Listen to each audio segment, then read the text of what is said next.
New at 11 tonight, a 20-year-old from Venezuela, now the first reported New York City public school student to be detained by ICE since the start of President Trump's second term. Now, this arrest made following a routine court hearing. News 4's Ida Siegel in Marble Hill tonight with the growing calls for his release. At Ellis Prep Academy tonight, shock from local parents and teachers, learning that a 20-year-old student here had been detained by ICE last week. I just think it's devastating. You know, I am a mom, I have 3 kids, and I can't imagine, being separated from your child. The arrest did not happen on school grounds, but rather after a scheduled court appearance in Manhattan, according to the Department of Homeland Security, which confirmed that Dylan Lopez Contreras, originally from Venezuela, was in their custody. Advocates reportedly say Dylan does not have a criminal record. Reaction around the city today. Went for a check-in and is now detained without due process. They can't even find him. I mean, it is horrifying what is happening. When asked about it at a news conference, Mayor Adams deferred to the federal government. People should really understand that this was not in the school building. We don't know what was the outcome of the court case. DHS says Dylan illegally entered the U.S. more than a year ago. ICE is now following the law and placing the illegal aliens in expedited removal, as they always should have been. The New York Legal Assistance Group is now representing Dylan and says that he entered the United States with permission to seek asylum. He works, goes to school, has friends, and was fully complying with immigration proceedings. All this does is disrupt communities. The school's chancellor said her heart breaks for the family and insisted it's safe for asylum-seeking children to continue to go to school. But others aren't so sure. It's just really sad. What happens next is not clear. Dylan's attorneys are fighting for him to stay in the U.S. The DHS said in its statement that any person who can prove a valid, credible fear claim can stay. If they cannot prove it, they'll be deported. Boy, oh boy, oh boy, oh boy, oh boy. So we got to talk about Democrats who are in full-blown panic mode right now over the fact that the Trump administration refuses to fold on the ICE raids, okay? In fact, the president has decided that what ICE is doing is not good enough, right? That they need to be arresting and deporting more illegal immigrants. And that is exactly what they're doing, okay? And the Democrats had a lot of time to negotiate with the federal government, okay, to cooperate with the federal government, to cooperate with ICE when it comes to their sanctuary city policies in order for this not to happen, right? But they chose not to cooperate, and they effed around and they found out, right? Because ultimately at the end of the day, they were told that if you cooperate, we're not going to have to use these tactics that now the Democrats are boohoo whining and crying about. Like, for example, Kathy Hochul took to MSDNC to boohoo whine and cry about ICE arresting a 20-year-old high school student, right? An illegal immigrant who is 20 years old and in high school, right? A grown man who they've essentially purposely framed as a child was arrested and is now subject to expedited removal, deportation, because he's been here for about a year, right? So he hasn't been here long enough to get the quote-unquote due process that Democrats claim these illegals are entitled to, even though they're not. This before, and I'll repeat it forever. The state of New York will assist ICE in the deportation and apprehension of people who are serious criminals, violent offenders. None of us want them on our streets. But now you're going after individuals, not just on the streets of New York City, Mike. They took a 3rd grader out of her bed at 6 a.m. in Sackett's Harbor, which is Tom Homan's hometown. Her dad was already milking cows at 6 a.m. They took her, her mother, and her teenage twin brothers, scooped them up, and dumped them in a detention center for 11 days. I raised hell. How dare you do this? And this is the most Republican part of our state. It's Elise Stefanik's district. And the Republican farmer, literally it's called Old McDonald's Farm. It's been there for 5 generations. They were shocked. This community rallied behind this hardworking immigrant family. So that's what's happening, not just here in New York, but on farms all over New York. And it is debilitating for our farm community and people who just want to live their lives. They run our bodegas. They work in our restaurants.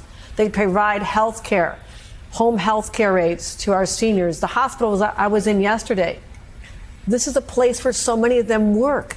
And I think it's just so reprehensible that this is the exact opposite of what Republicans and Donald Trump said they would do. We're going after the worst of the worst, or, the bad guys.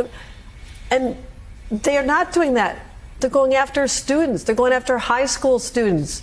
So this has reached a scale where there's not a lot we can do personally. I can't stand in front of them and stop them, but I can use my voice, my platform, and call them out and continue to call on the 7 Republicans who occupy seats in the state of New York and say, where are you? Use your voice. You're in the majority. Stop advocating your responsibility when it comes to stopping the decimating Medicaid, Medicare. So I'm very frustrated with this.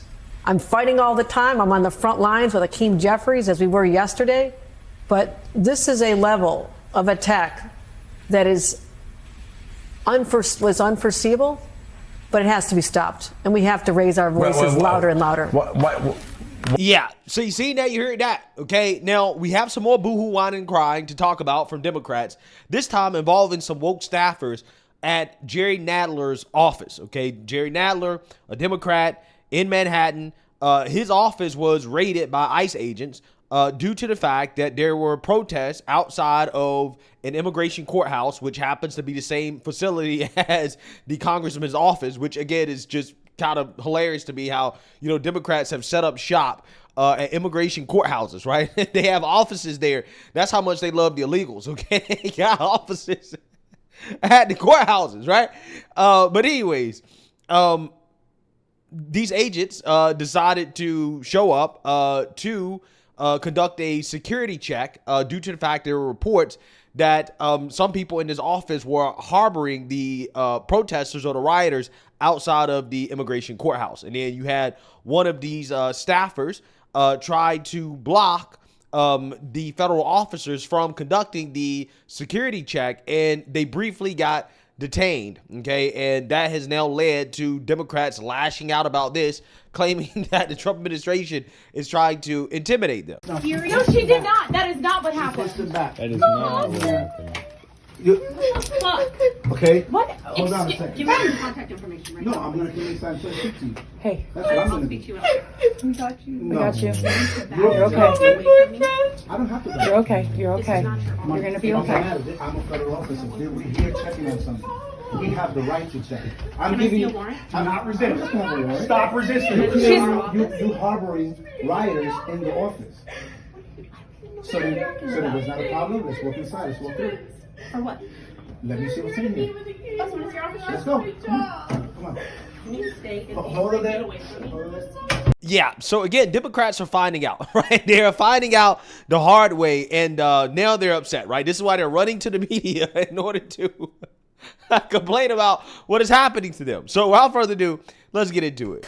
Congressman, you have a situation you're also dealing with that I wanted to ask you about, of course. I'm going to play the video that we have obtained for our viewers while I describe the situation. This happened last week. Federal officers with DHS were seen going into your district office in New York. They handcuffed and detained one of your aides for a period of time. And according to DHS in the statement that they put out, it says that the agents entered because they were told protesters were in your office and that they were concerned for the safety of your staff. When they arrived, the quote from DHS is, one individual became verbally confrontational and physically blocked access to the office. And the person was detained so the officers could conduct their check and then were released. What is your view of what happened? Well, my view of what happened is outrageous. My first concern was for the safety of my staff member, and I didn't say anything. I decided to speak out after the DHS released their misleading and frankly lying story about what happened. DHS was upset that some of my staff members were watching them grab immigrants emerging from an immigration court in the same building a floor below. And they were upset that my staff invited some of the observers up to my office. They then came up to the office and demanded entrance. One of my staff members said, "You can't come in here, you need a warrant." They said, "No, we don't need a warrant," which is incorrect. And they barged in, and in barging in, one of the officers, a very big, heavy-set fellow, pushed my aide, a very petite young woman, and they then said that she pushed back, and they shackled her and took her downstairs. And she was obviously traumatized. Now, the fact is that this was totally unacceptable. The tactics were totally unacceptable, and they needed the warrant. And my office is a congressional office. It's a completely separate branch of government, a co-equal branch of government with the executive for which they work. And they had no right to come in. And they had no right to disregard the co-equal branch of government, which is to say Congress. So I am I'm asking for an investigation. I'm communicating with Jim Jordan, the chairman of the Judiciary Committee, demanding an investigation of this incident, of ICE tactics, which are frankly very threatening to Congressman, have you reached out to the secretary? I mean, as you know, the ranking member in Judiciary, one of the senior member in the House, you have access to reaching out to the Department of Homeland Security in ways that, you know, an average individual does not. Have you reached out to the secretary? Have you heard anything? Have you heard anything back? No, I have not reached out yet. The young woman was after I showed up on the scene and spoke to the DHS people. They then unshackled her and let her go. So I felt no need to talk to the secretary. Now, I do feel a need to have a congressional investigation, and that's why I'm asking Jim Jordan to hold an investigation, a hearing, a committee hearing, and to that committee hearing, I assume we'll invite the secretary. Real quick, has Jim Jordan said he will? We haven't asked him yet. We're writing a letter now. Got it. We'll follow up on that. Congressman, thank you very much for coming in. Thank you. He hasn't done a damn thing, right? He hasn't done a damn thing. Have you talked to the secretary, right? The person that's in charge. Have you talked to her? Now, well, we want an investigation. Well, what do you want an investigation for? When you could just talk to the boss, right? You can literally just contact the secretary as a member of Congress if you got a problem with what happened. Well, the reason why is because these people want a witch hunt, right? They want a show. Okay, he's not interested in, you know, having a one-on-one conversation with the secretary about this and say, hey, you know, I feel like this is wrong for X, Y, and Z reasons. No, they want to make a show out of it, right? I don't think that the federal agents did anything wrong. Okay, they were allegedly harboring rioters, people who probably were trying to obstruct ICE, okay, outside of this courthouse while ICE is doing their jobs and arresting illegals. Yeah, and when you allow those people to come into your office to protect them from law enforcement, right, from being arrested, then yeah, I mean that's a problem, right? That's going to be an issue. So yeah, they're going to come up and they're going to investigate and see what's going on. I don't see what the problem is. But again, these people, again, they want to boohoo, whine, and cry victimhood when ultimately at the day they had all the opportunity in the world to comply, right? In the sense that they could have complied with the federal government from the beginning when we said, listen, these sanctuary city policies are getting in the way. You need to help us arrest these criminals and to deport these illegals. And because they refuse to help, because they refuse to fold on their sanctuary city policies, this is what we got to do. So if you're looking for somebody to blame, if you're looking for somebody to point the finger at yourself. Point the finger at the Democrat leaders of these sanctuary cities that decided that their sanctuary city policies that protected illegals was more important than helping out ICE and enforcing federal law.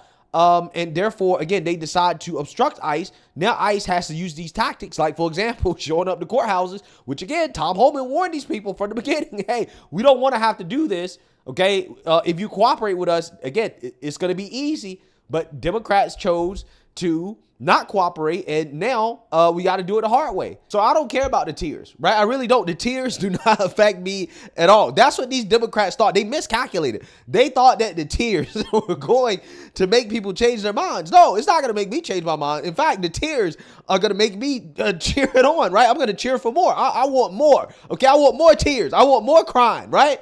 The more tears, the better. That means that we're doing our jobs, okay? If the Democrats weren't crying this much, I would be concerned. So I want to see them cry more.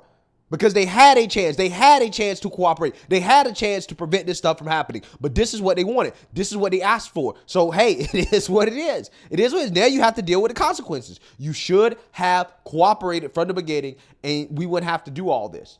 But because they chose not to, right, this is what happens, right? They're effing around, and now they're finding out. So let me know what you guys think. Make sure you like, comment, and subscribe. Most importantly, share a Black conservative perspective. Peace.